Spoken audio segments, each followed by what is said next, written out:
आलम से कीअं ॾिजंदा जेके सिरियन छॾे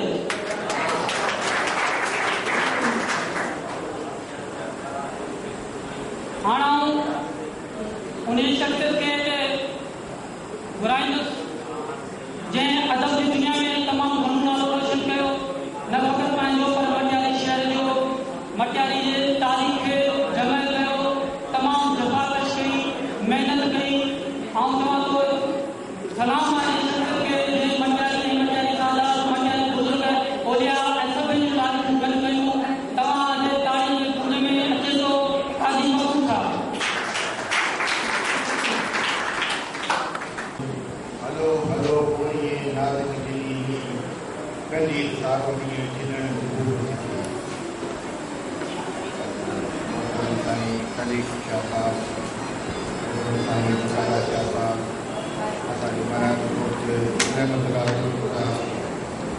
अदी इरशाद जलील मेमण साहब मां सम्झां थो त हिकिड़ो सुठो ई मौक़ो आहे जिते पहिरीं खां इन ॻाल्हि जे लाइ तव्हांजो शुक्रिया अदा कयां जो तव्हां पंहिंजे सालगिरह जे प्रोग्राम में मूंखे ॾींहुं ॾियणु ॾिनी पर असां कॾहिं बि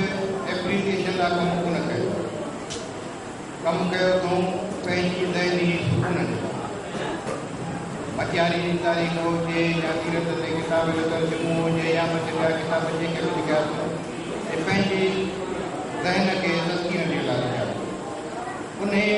मां जेकॾहिं कंहिं ॿिए फ़ाइदो वरितो कंहिं ॿिए खे शइ या पढ़ी ऐं उन क़दरदानी कई त आउं सम्झां थो त उनजो बुरो मञणु असांजे वाजिबु थियो असांजी तंज़ीम बि ॿ टे साल अॻे टई जंहिंमें मुख़्तलिफ़ दोस्त हुआ हेल्थ जे नाले सां तंज़ीम असांजी ठही उन में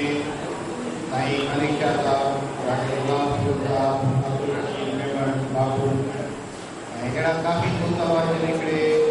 हौसले सां कम जो बुनियादु विधो इतवार सां